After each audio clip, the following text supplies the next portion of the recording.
Meus amigos, o programa Conversando com Augusto Maranhão vem à sede da Fundação Rampa, que é a casa de Fredão. Hoje o quartel-general do plastimodelismo, né, Fredão? Meus amigos, antes de a gente entrar no nosso programa propriamente dito, quero fazer uns avisos. Primeiro, a gente tem recebido muito e-mail sobre o livro do Jack, não é verdade? Então, lamentavelmente, Jack só fez 100 exemplares nos Estados Unidos, nós pegamos 5, a edição esgotou. Nós estamos procurando, viu, Fredão? Vamos à Assembleia Legislativa, no projeto Assembleia Cultural, com o deputado Ricardo Mota, para ver se a Assembleia faz um lançamento, pelo menos da versão natalense, que são 200 páginas, não é isso, Fredão? Com umas 200 e poucas páginas a gente fecha a parte da guerra e até Natal. Então, Ricardo Mota, aproveitando o programa, vamos fazer uma audiência com você para que a gente consiga, a Assembleia Cultural, patrocinar esse grande livro do nosso querido Jack. Mas sem delongas, outra coisa, Fredão, quero avisar aqui também a grande audiência do nosso programa, sintetizando através do nosso querido Elias Gosso, que é o maior audiência do programa, não é verdade? Ele é o único cara que tem moral para Léo, que ele disse: Augusto, deixa as músicas no final do programa todinha, que Léo corta. Então, Elias, vou dar o recado melhorou. E Elias Gosso é o proprietário do Hotel Majestic, que nós temos um hóspede ilustre lá.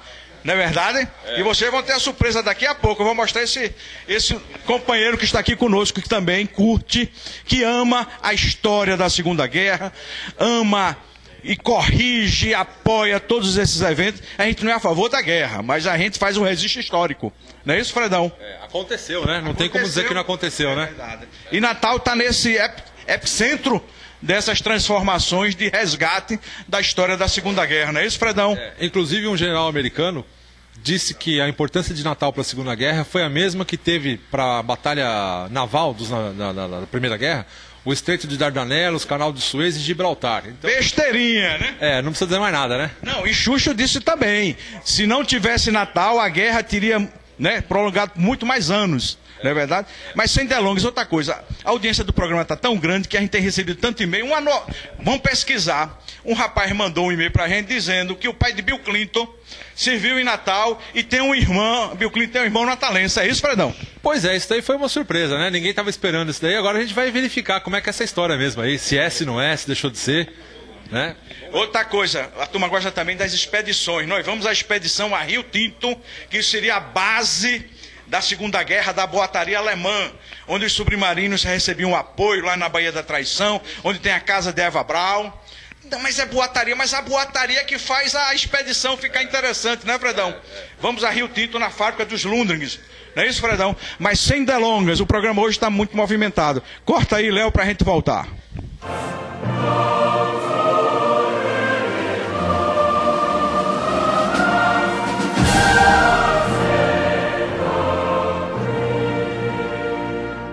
Meus amigos, o programa aqui, Conversando com Augusto Maranhão, hoje estamos na sede da Fundação Rampa, que casualmente é a casa de Fredão.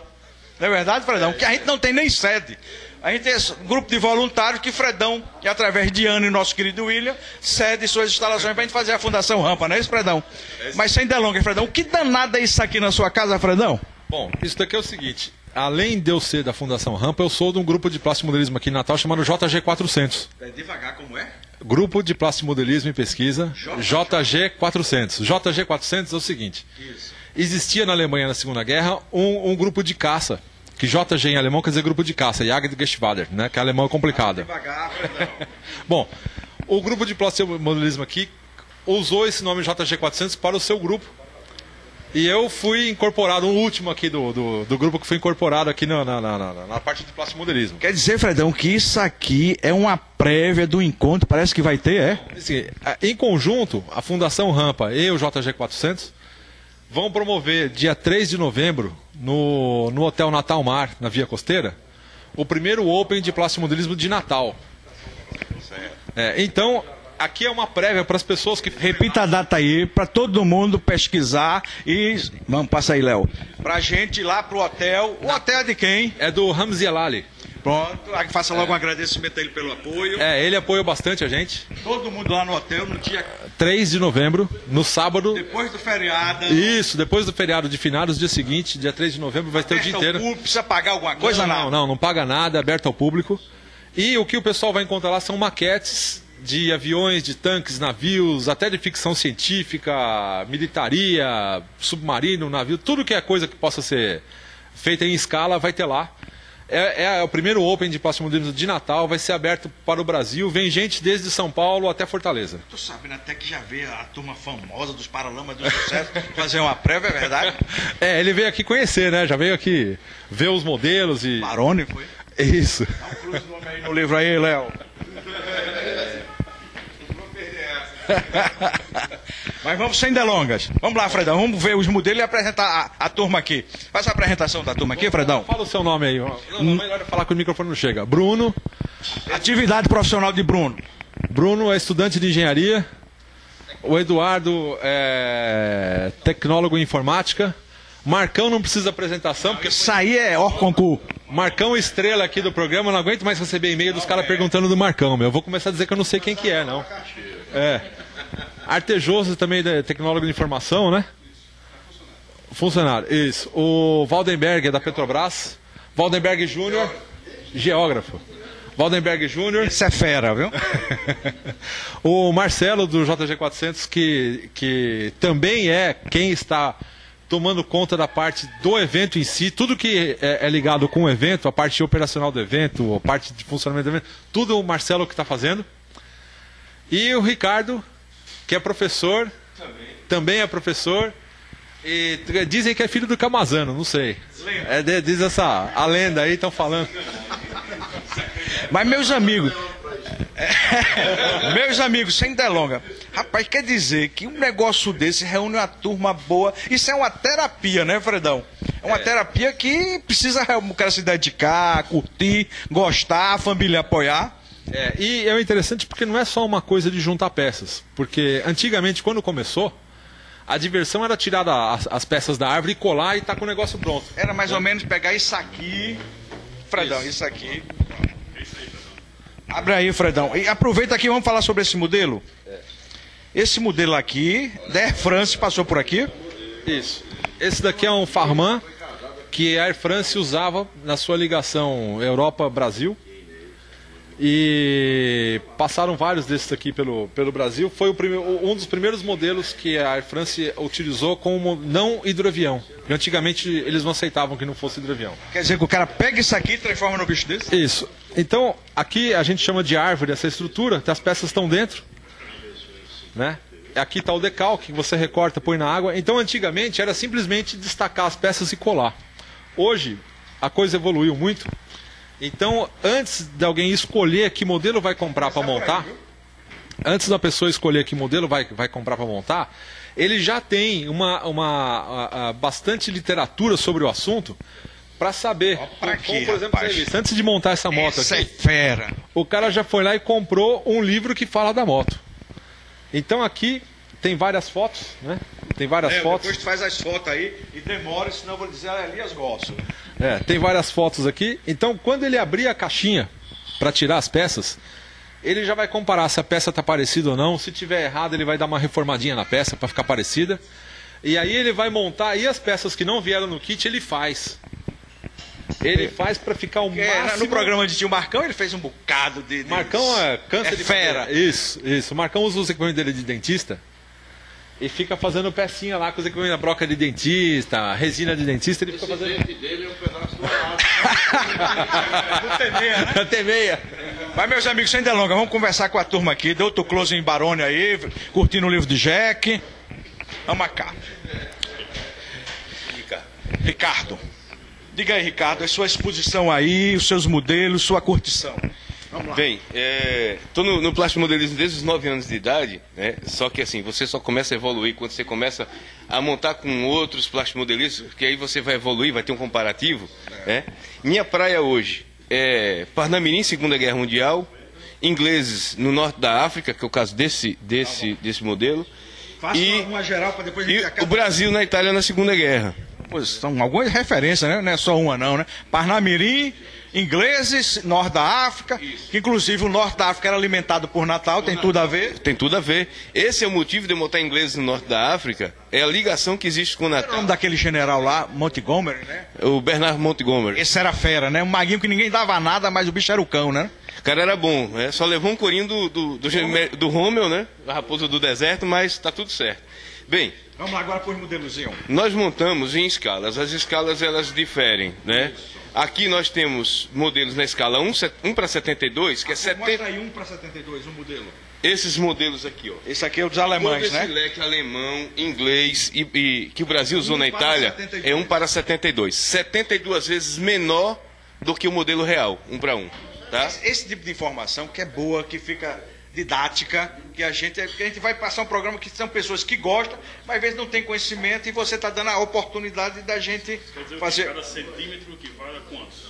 Não, aí na verdade você vai fazer o seguinte, vamos fazer uma conta rápida e lógica, mais ou menos o seguinte, um avião como o T-6 que tinha 12 metros de asa, ele vai ficar mais ou menos aí com 14 centímetros, tá? Vai dar uma proporção mais ou menos próxima a isso. Outra coisa que a turma pergunta muito, o que é T-6? Por que T-6? Pronto, T-6. T-6 vem de trainer, né? De treinador. Treinador. Então a FAB adotou o T-6 e tinha também o AT-6. Me diga uma coisa, isso é nomenclatura internacional?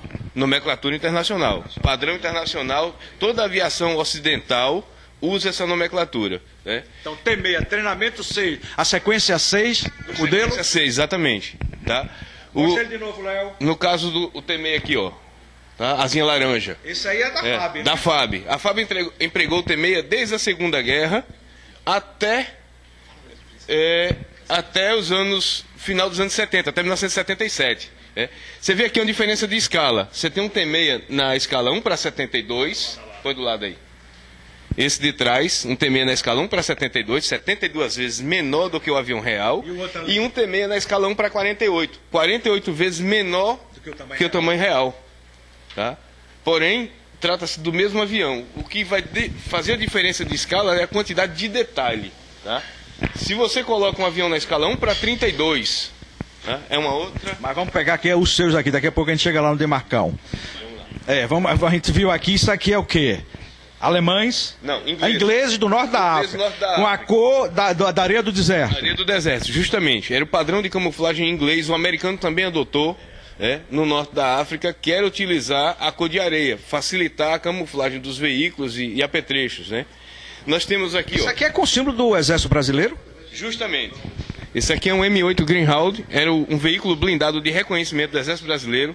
Foi o carro que abriu praticamente a entrada do Brasil em Montese. E está na escala 1 para 72. Como esse carrinho do lado dele, que é um Fiat Topolino, que foi que os brasileiros capturaram dos alemães. Então, aquela captura de 30 mil pessoas. Exato, 25 mil. 25 mil alemães. Inclusive generais. Inclusive generais, o Otto Piccolo, né? E esse aqui, aqui um meia lagarta, né? Um M3, um half-track. Um half-track, brasileiro também. Cruzeiro do Sul aí. Esquadrão de reconhecimento. Que empregava também o Jeep armado, né? Você vê o Jeep armado com a .50, com rede de camuflagem. Não tem um Jeep desse, né? Brasil na Itália durante a Segunda Guerra. Aqui o esquadrão que é pouquíssimo conhecido da FAB. Muita gente fala que a FAB foi para a Segunda Guerra com o primeiro grupo de caça, que usava o P-47. Mas a FAB também operava na Itália com a primeira Elo, Esquadrão de Ligação e Observação. E usava esse avião, o L4. Por isso que ele está com o símbolo da FAB aí, né? Ele tem o símbolo da FAB na lateral e o símbolo americano. Me diga uma coisa, esse jipinho aqui, isso é alemão, não? Esse é um Jeep alemão, um Kubelwagen. Eu vi em Água de Lindóia esse bicho dentro d'água. Ali é o Schimmelwagen, que é o carro nadador. Aqui é o Kubelwagen. E esse Kubelwagen foi os ingleses que capturaram dos alemães, os americanos roubaram dos ingleses, os brasileiros roubaram dos americanos. Quem rouba ladrão tem sempre E esse carro tinha um apelido de caroço, porque ele tinha problema de faltar freio e os caras paravam ele roçando nos muros na Itália, né? Daí ele era só o carocinho da azeitona, né?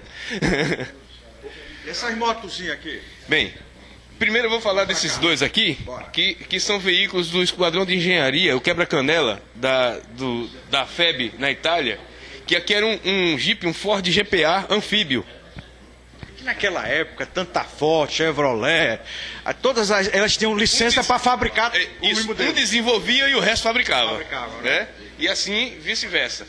Nós temos aqui mais um Jeep da Marinha Americana. Essa cor, cinzazinho, né? Falta só colocar o padrão. O Jeep de Russo era dessa cor? Não, era verde, que era um Jeep que pertencia ao Exército. Esse ainda vai sair. né? Aqui nós temos duas motos alemãs, usadas na Itália e no norte da África. Aqui a escala é 1,35. 35 vezes. Muito boa essa referência. 35 vezes do que o real, porque você pode observar, a moto na 172 está aqui, ó. Menorzinha, né? Menorzinha. Tá? Aqui a moto 172. É uma Harley Davidson WLA, tá? E usada pela FEB. E aqui 1 para 35. Requer mais detalhes, você tem que fazer os cabos, né? Tem que fazer... Isso vocês pintam, né? O motor... Isso a gente monta e pinta toda e coloca os cabos e as manetes, porque não vem no kit. Aí a gente tem que fazer, como o Fred falou, o que não vem, E Marcão inventa também, né? Marcão é o não pai é da inventar, invenção, é criar. Reproduzir. A peça, né? Então, aqui militaria. Aqui você tem os blindados alemães, que exceto esse caminhão, que é um caminhão americano usado aqui na base, na época da guerra. Um GMC, CCKW, de 2 eixos só, porque o padrão do CCKW... GMC, escala real, 42. Pois é, você é um homem de sorte. E aqui são os blindados alemães. Panzer, é o quê? O Panzer era um motor... Panzer era tanque. Panzer é tanque em alemão, tá? Então aqui tem amedrontava todo mundo. Todo né, mundo, rapaz? porque os alemães, a tecnologia deles estava 10 anos à frente do resto todo. Então os alemães eles tinham o hábito de usar carro com roda, como está esse veículo usado no norte da África, cor de areia. Você vê que a areia do alemão difere do areia inglês. Eles tinham os meia lagartas, o FAMO, os SDKFZ, e tinham os blindados, os tanques, os carros de combate. Perfeito. Vamos ver outro aqui agora. O homem forte aqui todo inteiro. Artijoso, por favor. Camirria, Os seus blindados. vamos pra cá. Artijoso aqui, figuraço. Diga aí a sua contribuição aqui. Bem, a minha praia é militaria alemã ou capturados. Hoje em dia eu estou tendo uma pequena alteração e estou fazendo aviação brasileira. Voltado naquela época da... Cada um se especializa e depois também abre o leque, não é isso? Exatamente. Vamos lá, você aí. Bem, eu Léo está perguntando como você começou. Você é jovem, né? Bem, eu comecei mais ou menos há uns 8 ou 9 anos atrás. Agora, com o grupo em si, eu estou há 5 anos já. Popular recente, né? Você, Exatamente. né? Já é fera no assunto. Vamos aí, mostra aí seu modelo. Bem, aqui nós temos o quê? O Panzer, como o Ricardo tinha comentado já, que é um modelo super interessante de fazer, da Revell, da 172. Nós temos ali o King Tiger, que aquele dali era o terror da militaria alemã. 88mm. E a escala? 172 também. Bem, o ideal seria um tanque com poucas peças, vamos dizer assim, né? Ou seja, no caso, nós temos aqui um Jeep. Aquele Jeep ali é da Dragon, também na 172. Essa mosquinha aqui. Mas, rapaz, tem que ter uma paciência de Jó, né? Muito. Aí esse daqui tem até uns fotoetes que é feito aquela blindagem na frente da parte do motorista. Você né? tem alguma outra referência sua aqui? Bem, um kit super interessante também de se montar seria o FAMO, o SDKFZ9. Essa meia largada ou largada? Exatamente. Se vocês até compararem o tamanho, como é na escala 172, dá para ter uma certa ideia de tamanho, né? Estão colocando o Jeep na mesma escala, 172. Então, colocando o Jeep do lado... Isso, calma. Colocando o Jeep do lado dele, vocês têm uma referência de tamanho dele, né? Ele é muito interessante. Ele é um monstro. Valeu. Vamos pra aqui, pra outra aqui. A gente já tá com quantos minutos de programa? Uns 20? 20. O programa hoje vai ser de 2 horas. Você aí, conta aí a sua... primeiro do quê? Sim. É o organizador, o Homem Fera, que está fazendo esse encontro no dia 3 e 4. Bem, juntamente com o Fred, estamos organizando o Open. Ele ficou com a parte mais de contatos, patrocínio, e eu mais com a parte técnica. Enfim, só reforçando que vai ser no dia 3 e 4 de novembro, no Natal Mal Hotel, que é o primeiro hotel a partir de Ponta Negra, na Via Costeira. Entrada franca, está aberto a plastimodelistas e ao público em geral. Inclusive, já temos confirmações de até pessoas da Argentina que já entraram em contato. Só lembrando que informações, e-mail de contato, está no site da Fundação Rampa. Perfeito. Agora vamos aqui para o seu modelo. Você curte mais o quê? Bem, a minha escala é um 4.8, assim como já foi falado aqui, devido às escalas. Então, a minha é um 4.8, aviação Segunda Guerra em diante. Mostra aí. Esse Catalina é seu? Exatamente. Esse Catalina, que aqui está, foi um avião utilizado pela Força Aérea Brasileira na época da Segunda Guerra, em missões antissubmarinas. Está em um dos padrões que a Marinha Americana, que antes esse avião pertencia à Marinha Americana, utilizou durante a guerra. Passou por Natal esses bichos? Sim. A rampa tanto os Catalina como os Martin Mariner operavam a partir da rampa. Me diga uma coisa, aquele famoso avião Arará, lembra ele? Qual é a diferença dele pro Arará?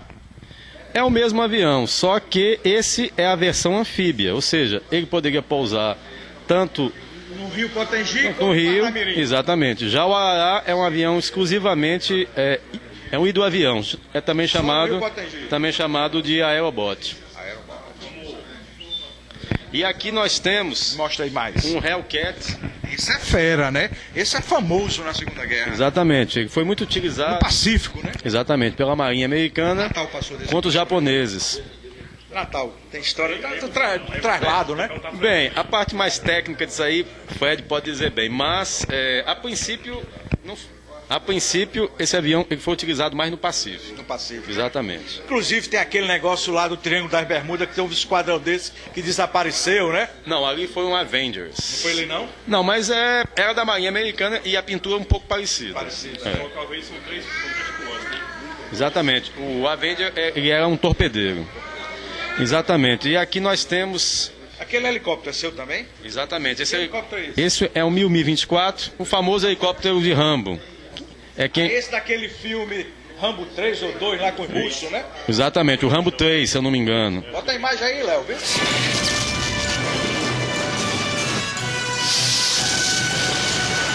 Bota em cortesia da Troentefor. Esse foi um helicóptero russo que foi usado no Afeganistão. Aí ele está com as cores do Afeganistão, que foi utilizado lá. E aquilo ali é um Mirage, é o quê? É seu também não? Exatamente, ali é um Mirage 3, utilizado na Guerra das Malvinas, argentino. Esse avião, em particular, foi utilizado na Guerra das Malvinas, com essa pintura e esse mesmo avião. É uma reprodução de um avião que combateu nas Malvinas os ingleses. Esse chavante é seu também, com a pintura argentina? Ao lado nós temos um chavante de uma pintura anterior às Malvinas. Continuando o programa Conversando com Augusto Maranhão, temos aqui outro figuraço, né? E também com a jovem... O jovem Vitor Gabriel. Vitor Gabriel. O Vitor tem uma história interessante, né? O nome dele começou nessas rodas, aí a mãe dele estava grávida e a gente, através da roda de plástico modelismo, foi que a gente... chegou a esse nome, Victor, que é o nome do avião inglês, né?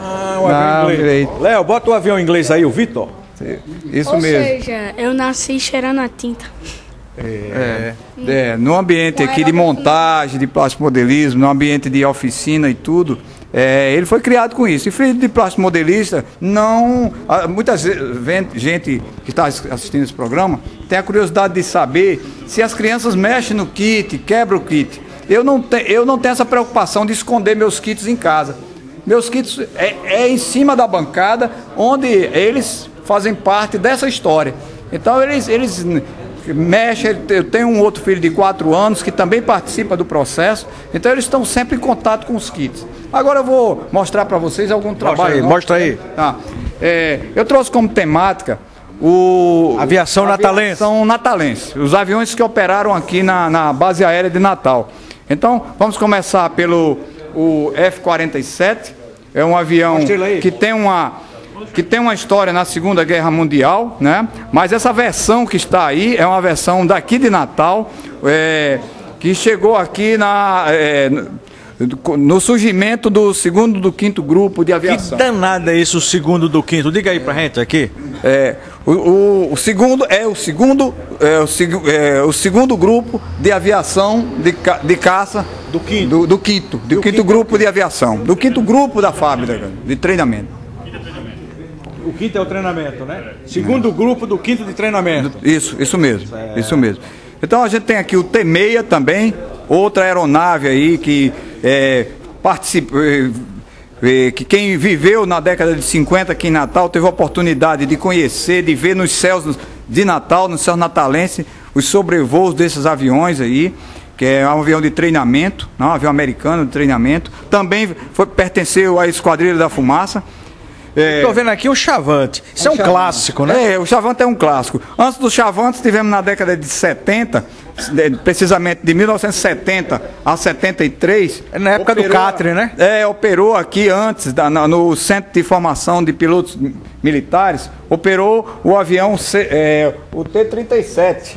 O T-37C, um avião Cessna que veio para o centro de treinamento.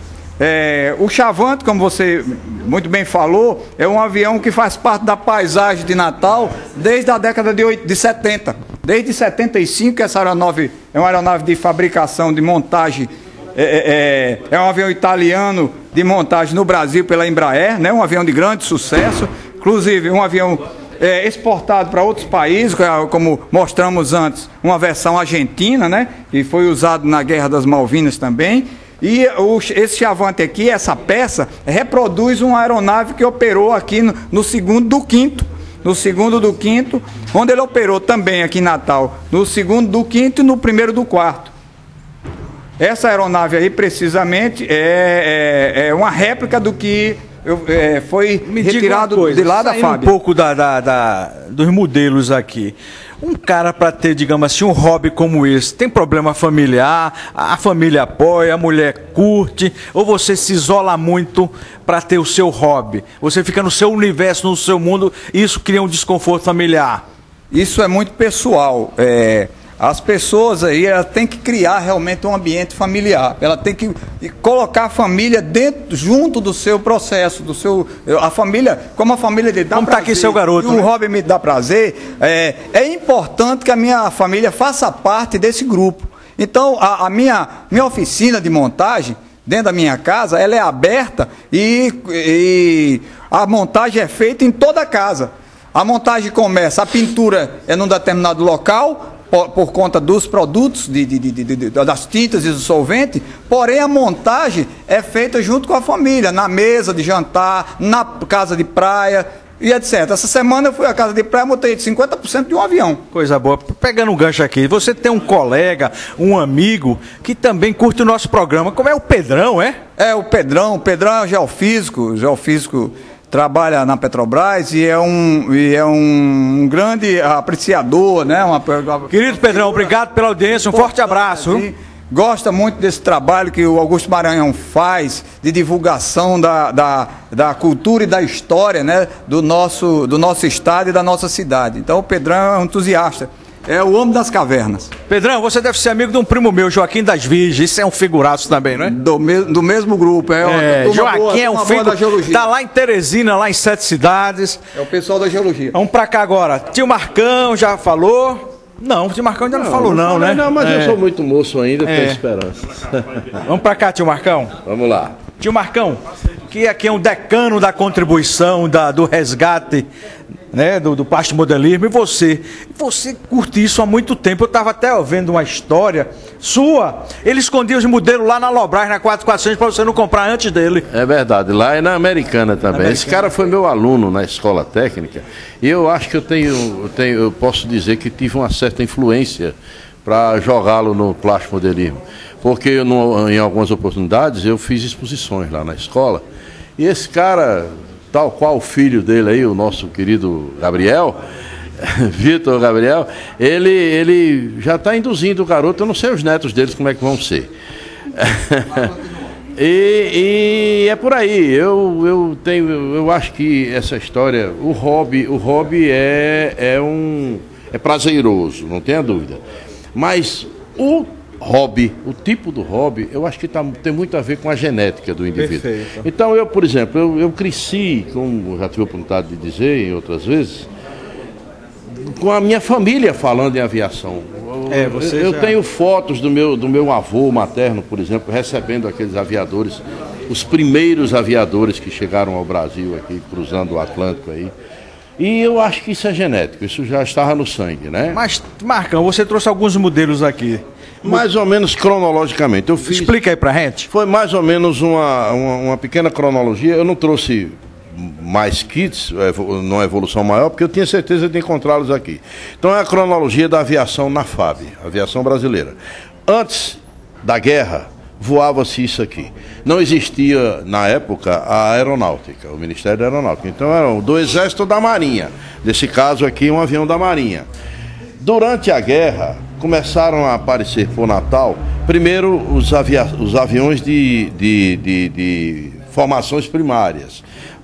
Aprendiam-se a voar nesses aviões aqui, que eram o Fairchild PT-19. Depois foram aparecendo aqui, por influência do americano, P-36, o P-40, entendeu? Então são aviões que durante a guerra e logo após a guerra eles permaneceram por aqui. Uma época, enquanto eles estavam na ativa, permaneceram por aqui. Depois eles foram desativados, foram guardados em museus, colecionadores, etc.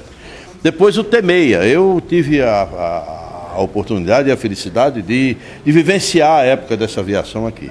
Depois do T-6, apareceram aqui os primeiros Thunderbolts, os P-47. Isso é um arretado, né? Pois é, esse avião já chamou a atenção. Eu me lembro, inclusive, como eu falei aqui, uma oportunidade, haviam bombardeios aqui na praia, aqui na Praia do Meio, onde colocavam-se alvos e etc. E os aviões ficavam atirando com tiros reais. Era bem interessante. E o primeiro deles usavam o T-6. E eu não me lembro de ninguém ter acertado esse alvo. Depois apareceram no ano seguinte os Thunderbolts. Já era uma performance diferente. Era um modelo era uma coisa mais evoluída, uma coisa mais avançada. Aí eu já não me lembro de quem errou os alvos, entendeu? Então depois dessa aviação, aí começaram a surgir os primeiros aviões da reação aqui. A princípio, não tem nenhum aqui modelo, mas eu tenho lá na minha coleção. Começaram com os Gloster Meteor, eram uns jatos ingleses que começaram a ser cedidos ao Brasil. Depois vieram os T-33 e F-80, que também sobrevoavam muito aqui. Eu vi muito esses aviões aqui em Natal. E, finalmente, o T-37, um avião da Cessna, que se viu também como instrução primária, na formação de pilotos, e um Paris, que era um avião, embora de procedência civil, eles conseguiram, não sei como, negociações de governos, eles vieram para a Força Aérea e andaram servindo aqui em Natal também. Tio Marcão, pegando um gancho, saindo um pouco novamente dos modelos, indo para a vida pessoal. Eu estou sentindo, não sei se eu estou fazendo juízo do valor errado, mas o clima do plástico modelismo está crescente, não está? Olha, eu inclusive contesto um pouquinho esse termo plastimodelismo. Eu acho que muito bem citou o Baroni aqui quando falou em robismo ou modelismo, porque não se usam só plásticos para fazer esses aviões, entendeu? Então nós lançamos mãos aqui de latas de refrigerante, de fios de telefone, pratos de plástico de aniversário, copos plásticos. O que a gente está crescente, não está? Está crescente porque... Pois é, porque está. Eu não tenho esse privilégio de usar fio de cabelo para fazer antena. Mas eu peço do vizinho. A minha esposa. Mas está crescente. Eu queria até fazer. Tem uma gurizada nova agora, porque né? O problema, viu, Augusto, é que com esse tipo de trabalho que vocês estão fazendo aqui, você, o Fred, o Léo, vocês estão mostrando, estão provando que o plástico modelo, que esse modelismo aqui, que esse hobby aqui, não é brinquedo, doutor. É história, não é? Exatamente. Aí associam uma coisa a outra, não se montam kits só pelo que vem indicando numa caixa. Se pesquisa, se faz uma avaliação. Não, eu estou encantado aqui. Então todas essas performance de cada uma, cada uma dessas peças tem a sua história particular. em 3 dimensões, olha aqui. É um Pois é. Esse aqui é de Eduardo, é? É, esse aqui é histórico. Esse avião aqui, Maris Bastier, cujo nome é de ruas aqui em Natal, tem uma rua em Natal, uma escola em Natal com o nome dela. Uma francesa que veio em 36. Exatamente. Ela passou por aqui nesse avião. Assaltada de paraquedas. Isso. Foi a mulher que quebrou o recorde da travessia do Atlântico Sul. Ela fez em 12 horas e 5 minutos. Então, ou seja, isso é uma popular arretada e peituda. Depois veio outra com certeza. mulher. Altamente, é uma heroína muito enfatizada na França. Então, exatamente. E fez parte da história do Natal. Então, esse é seu, esse modelo foi você que... eu estou com essa versão numa escala maior um pouquinho, mas eu já estou pegando dados aqui que ele publicou na WebKits, muito interessantes, por sinal, eu já encadernei esses dados e pretendo montar a minha réplica exatamente como essa aí, entendeu? O modelo tá idêntico. Exatamente. Tudo, todas as marcações do avião estão exatamente como quando eles passaram por aqui. Quando ele passou por aqui. Um detalhe aqui é a velha guarda e a nova guarda, né? É a renovação. Não, mas eu aprendo com ele. Desse avião aí, a velha guarda aqui está tomando lições aqui. Inclusive, um dos fatores interessantes na história de Maris Bastier é que esse avião que ela fez a travessia não tinha autonomia de combustível suficiente. E como é que ela se virou? Ela teve que improvisar, né? No caso, ela tirou todo o peso extra que tinha no avião, retirou tudo, inclusive o rádio, que se tornou uma travessia mais perigosa, adaptou aqui para poder adaptar tanques. uns tanques extras. Não podia voar mais ninguém. Ou seja, tá até tudo representado nesse avião. Tem que ser de acordo... Essa escala aí é? 172. Escala 172. Exatamente. Inclusive, até só um outro detalhe rápido para mostrar, é esse detalhe aqui, para mostrar que... Você falou isso, exatamente. Essa trincheira da Primeira Guerra Mundial, que é para mostrar que para fazer um modelo não precisa... Essa era um clássico da guerra, quem só vê as trincheiras da Primeira Guerra, exatamente. Um do lado, outro do outro, né? Foi a famosa Guerra de Trincheiras, e não vem em kit, então, não, para exatamente. Então, isso aqui não vem em kit. Isso aqui foi algo improvisado, que o custo mais caro foi confeccionar essa placa da frente, que foi R$10. Então o resto é caixa de fósforo, entendeu? É de madeira de fósforo, palito, massa acrílica. Então é algo... Me diga uma coisa, e um caba jovem como você, o que levou a esse hobby, como diz tio Marcão? Bom, pelo menos na minha época, né? Quando eu era pequeno, eu comecei com 12 anos. Na época passava muito filme de guerra na televisão. E sem contar que também eu tenho um passado histórico em relação a militares na minha família. Então é algo que me tornou entusiasta da temática, não só é que o que eu mais monto hoje em dia é a Segunda Guerra Mundial. Meus amigos, vamos dar uma parada aqui, que o nosso programa hoje tem 2 convidados especiais.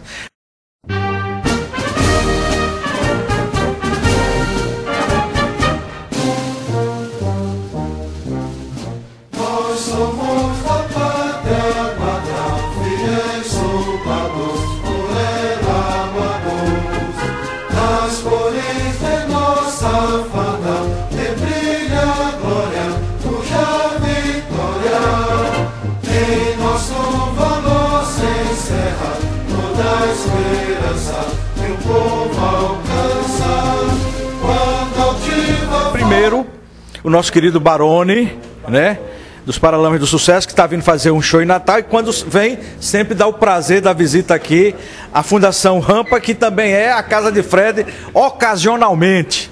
Não é isso, Barone? Rapaz, olha só o que eu ganhei de presente aqui do Capitão Souza. Rapaz, quem é essa figura, Barone? Ele tá onde, essa figura? Ó, esse cara tá aqui e a gente já vai falar com ele. Isso. Eu só vou tirar uma casquinha aqui que, né, o melhor fica pro final. É.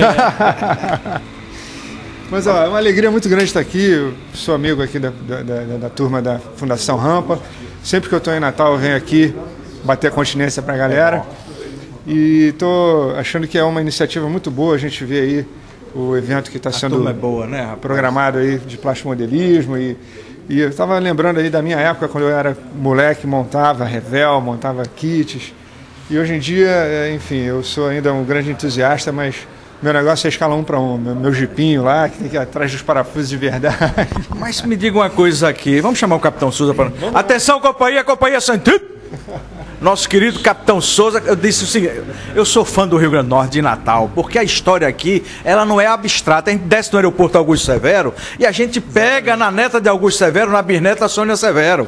A gente chega, né, um herói de Monte Castelo, Monte Monte Castelo, né? Monte Castelo, exatamente. E a gente pega, aperta, cheira, né? Então a história aqui é concreta, não é abstrata, isso que me fascina. Primeiro eu pediria permissão a Augusto Maranhão para mandar descansar, né? Porque ele mandou esse tempo todinho, esse discurso todinho, o pessoal na posição de sentido. Ali.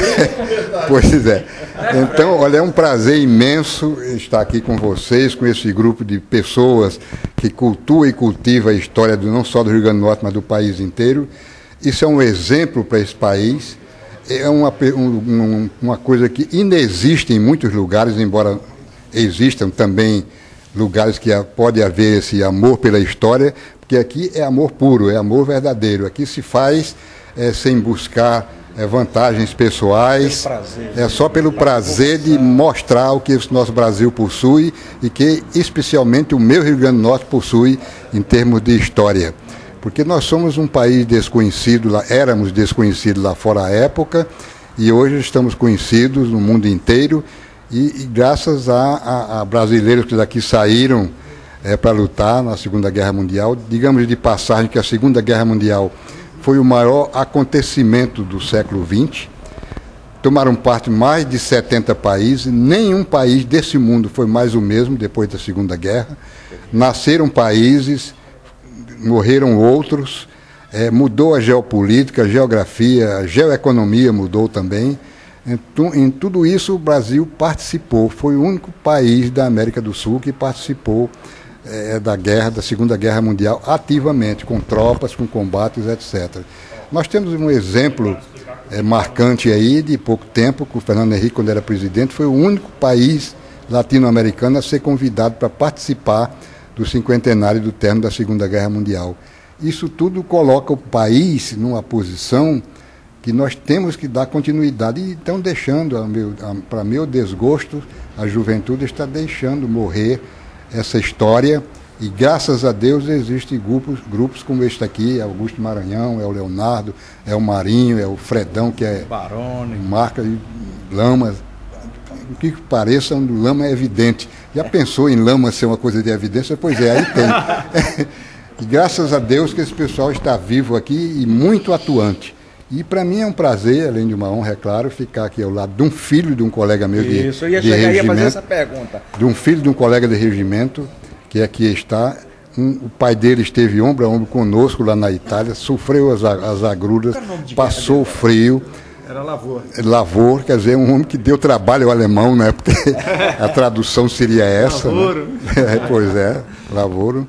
E para mim é uma satisfação e devo isso aos presentes, a vocês todos e a Augusto Maranhão, Fred, então, e todos aqui.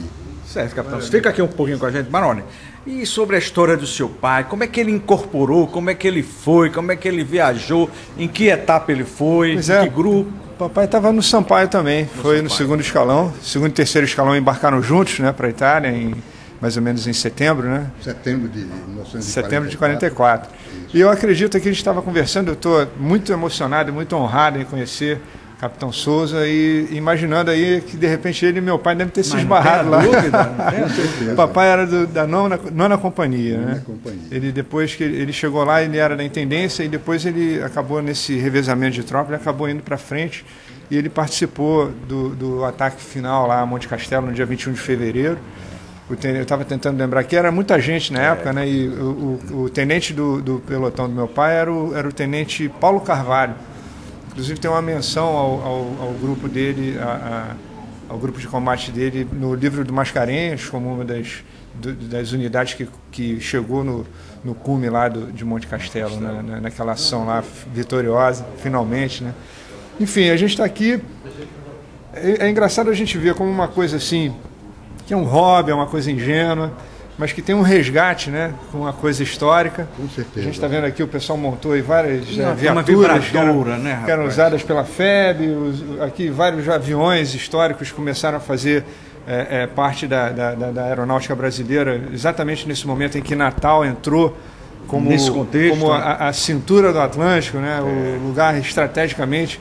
O começo foi o Brasil no contexto de defender o continente, né, de uma possível ameaça de ataque, né, do eixo, e depois virou o trampolim da vitória, virou um ponto estratégico, né, na passagem dos tão importantes insumos lá para a guerra continuar na África do Norte. E depois, pouca gente sabe que a guerra que começou na Europa passou por aqui, né? Porque primeiro na África do Norte, depois da África do Norte subindo pela Itália. Tem até um depoimento de Xuxa que diz: sem a base aérea de Natal, essa guerra teria prolongado muito mais anos, ou seja, desperdício de vidas, economia, né? Sem dúvida. E aí fica todo mundo assim, sem essa noção e sem conhecer essa história riquíssima que é a participação do Brasil na Segunda Guerra, como o Brasil foi engolfado, né? Porque ninguém vai para a guerra porque quer. Às vezes você tem acha que tomar uma atitude, uma decisão. Na época do governo de Getúlio, foi uma estratégia econômica, política? O que é que você fala dessa ida para o Brasil para o lado aliado? Eu acho que o entendimento é muito grande. As pessoas têm cada uma um entendimento. Eu acho que, da medida que você faz uma bagagem dos fatos históricos, dos acontecimentos, o meu entendimento é que foram vários contextos, né, que levaram à participação do Brasil. Acho que todo mundo lembra de Getúlio Vargas como aquele ditador, né, o cara que namorava o nazifascismo. Isso. E era uma coisa, assim, era um momento da época. No final dos anos 30, existiam inúmeras nações e países que eram de regimes ditatoriais de direita. Tinha aquela coisa da briga e da ameaça do comunismo, que se expandia pelo mundo afora. Então o Brasil não foi exceção, ele era um país que escolheu um regime e Vargas representou isso até um momento em que ele viu as inúmeras vantagens que haveria na aliança com os Estados Unidos, né? E a Alemanha estava aqui na América do Sul tentando galgar, né, mais relações comerciais, e a influência política que ameaçava também, né, com o nazismo plantando células aí ao redor da América do Sul. Então, acho que a história do Brasil explica muito o Brasil. A história do Brasil na Segunda Guerra Mundial, queria dizer, explica muito o Brasil de hoje, como a gente até hoje espera a infraestrutura, como até hoje a gente precisou batalhar para virar uma nação industrializada, e Volta Redonda foi o primeiro passo para isso, né? Então, a gente se priva de conhecer episódios tão importantes da nossa história recente, né? Por conta de uma falta de interesse, aí, uma falta de valorização dessa história. E eu acredito, eu queria deixar claro aqui para o Capitão Souza, que nós estamos aqui para manter essa história viva e a gente vai continuar lutando para isso enquanto a gente estiver por aqui. Palavras bonitas, não foi, capitão? Mas é verdade, não tenha dúvida que o Baroni está não só inspirado, porque naturalmente deve ser o sentimento dele, a visão que ele tem perfeita dos fatos históricos. Agora, algumas pessoas ignoram, a maioria talvez, que o Brasil teria que se defrontar com a Alemanha mais dia menos dia. Por quê?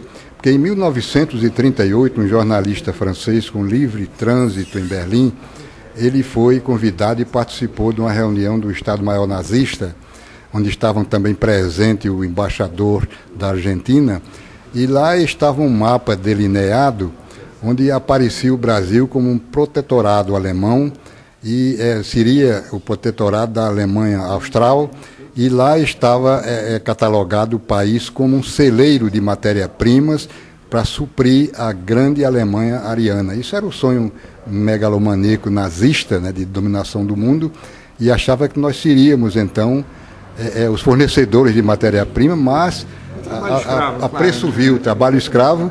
E tem mais, eles idealizaram que seriam os argentinos nossos feitores, porque seria eles representando, tanto é que eles foram sempre amigos da Argentina e tal, e sem sombra de dúvida, o Hitler já em 1936, ele financiava escolas lá em Santa Catarina, tem escolas totalmente financiadas pelo regime nazista. O dinheiro era repassado pela então Siemens, que era representante de rolamentos no Brasil, representava uma indústria alemã que o Brasil comercializava com muita intensidade com ela, em rolamentos. Nós não fazíamos nada naquela época, até o palito era importado. Então, diante disso, a Siemens fazia repasse. O material do exército era alemão. Fazia repasse. Nosso armamento, você sabe disso, era uma miscelânea, uma mistura de alemão, francês, tinha arma de todo tipo.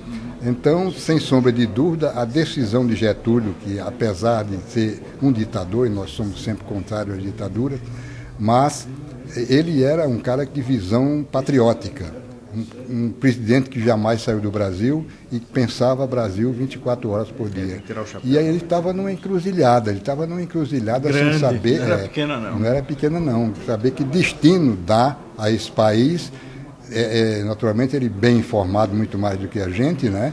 E jovem naquela época, ele estava para escolher que caminho seguir para que o Brasil se conduzisse e levasse a bom termo esse grande navio que aí está. Interessante, pegando um gancho, capitão, nós temos aqui 2 febianos.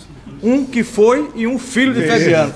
E vocês só foram, né? Porque Roosevelt e Getúlio estiveram aqui em 28 de janeiro de 1943. Exatamente. Então a importância, como você colocou, Barão, de Natal em todo o contexto. Exatamente. Não só estratégico, mas político também. Foi uma peça importantíssima, uma cidade bem localizada em relação aos acontecimentos mundiais. Tornou-se o centro do mundo Parnamirim. Field, o Barão sabe disso hoje. Na época ele não tinha conhecimento disso ainda, né? O pai dele é que sabia, né? Pouca gente sabe, né, que era a base aeronaval, a base militar americana, maior fora dos Estados Unidos e possivelmente do mundo, né? Por conta do movimento todo que tinha aqui. Segundo Josué, desculpe. Diga, titio. Teve uma noite que foi celebrada em Natal como a noite dos 1000 anos. Eles partiram para a África. Meu pai relatava isso de uma maneira... Segundo Josué Mussalem, o comentarista econômico da Globo, essa base aérea teve movimento diário em certa época de 600 aviões diários entre levantar voo e baixar aqui, decolar e... Operação, hein? 600 aviões, vocês podem imaginar. Não é um movimento simples, né? Tá louco. Pois é. Aqui, um grande companheiro que tem feito um trabalho fabuloso. Cadê o DVD que você entregou a Barone? Registrando aqui. Só para mostrar. Lembrar aí, aqui viu? o Capitão Souza. Você tem feito um trabalho histórico de resgate também. Fala um pouquinho dessa palestra. Isso. Pois é. Aqui Souza fez há uns anos em Recife um relato emocionante, focado evidentemente para o Exército, porém a gente expande isso daí, é uma forma didática que a FEB encontra, ela sempre encontra alguma forma de ser passada. Então o Exército de Recife fez isso para o Souza, mas fez para o Brasil. E o Souza, com toda essa desenvoltura que vocês já viram, essa vitalidade absurda que ele tem. Eu, de vez em quando, eu acho que ele está mentindo. Ele não tem 88 anos. Eu também acho. Ele é um mentiroso. Ele é um mentiroso. Foi para a guerra com 15. Ele foi para a guerra com 15. Então está aqui. A gente está passando para essa pessoa também que a gente admira demais pelo trabalho, que divulga, que a gente sabe que isso daqui vai ser visto e vai ser passado. O importante é isso. Aqui, Barone, a gente passa oficialmente. Agradeço muito, fico honradíssimo sempre em poder ajudar essa batalha. Nós consideramos. Eu sou filho, meu filho. Não sei se você... Mas eu queria só dizer, aproveitando aqui, que a história da FEB, ela, nos últimos anos, ela recebeu um outro foco assim, de interesse, principalmente no meio acadêmico. Tem muita gente que estuda história, muitos pesquisadores que estão mergulhando fundo no que significou, no que simbolizou a FEB para nós brasileiros, para o país, né, como um símbolo da inserção do Brasil no mundo moderno. Na época, infelizmente, isso passou por participar de uma guerra. Então era preciso que todo mundo entendesse o que significou isso. Participar da Segunda Guerra Mundial era uma coisa... exatamente, que era uma esperança da gente se inserir no contexto mundial, das grandes nações que estavam lutando contra uma coisa abnegável, como era o nazismo, o fascismo italiano, o imperialismo japonês, enfim. Se criou essa polarização danada no mundo para poder as nações escolherem uma maneira de viver. E uma vez eu fiz um documentário chamado No Brasileiro no Dia D, que eu lembrei agora, né, do depoimento do Pierre Klosterman, que era um caboclo que nasceu no Brasil, filho de franceses, e adorava o Brasil como pouco brasileiro gosta do Brasil. E ele era um francês que teve que voltar para lá e lutou nas forças de libertação, né, na RAF, na Força Aérea Inglesa, como uma das muitas nações que estavam lá inseridas. Tinham poloneses, tinham franceses, tinham canadenses, todo mundo lutando lá na Força Aérea Inglesa. Tinha até um paranaense. Exatamente. E ele virou o maior ás da aviação francesa, né? Porque ele, apesar de nascer no Brasil e escolher o Brasil como pátria do coração, ele era francês.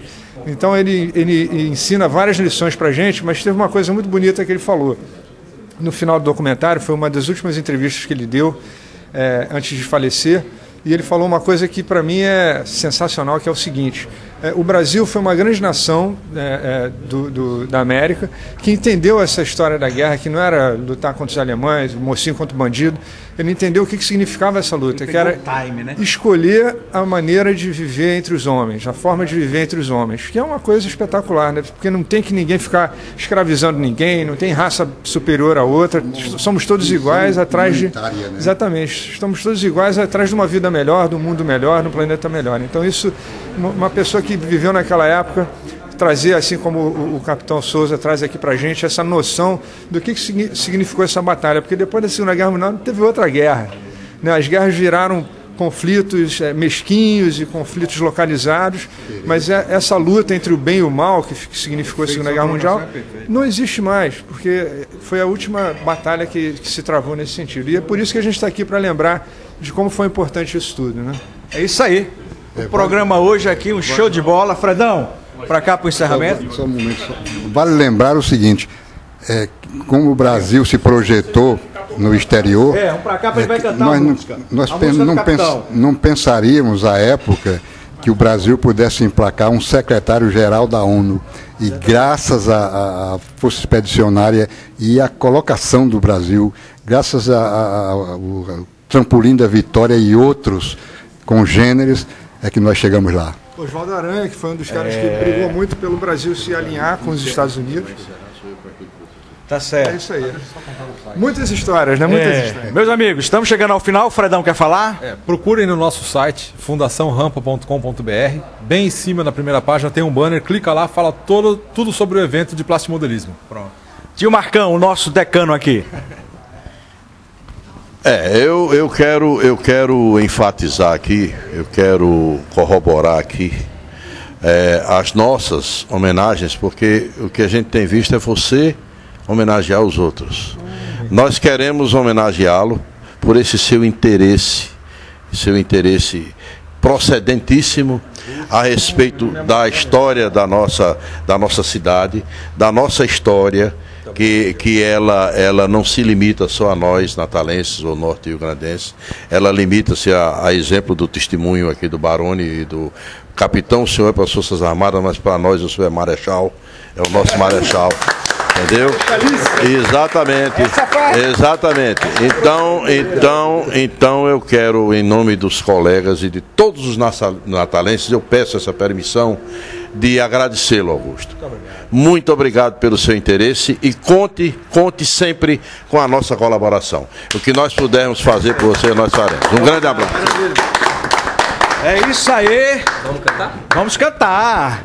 Amigo, obrigado a todos. Nossa missão de Rio Tinto, vamos lá localizar. Disse que é boato, que lá tinha uma célula alemã, né? Tem uma fábrica, o casarão de Eva Brau. Eu sei que vocês gostam das expedições nossas. Então vamos lá. Obrigado pela audiência, Baroni, Capitão Souza, a turma daqui do hobby, né? Não é mais plástico modelismo. Modelismo. E vamos cantar a música do Expedicionário em homenagem ao Marechal Souza. Na voz maviosa aí do Luiz Gustavo. Vamos lá, Luiz Gustavo. Vamos lá. Você sabe de onde eu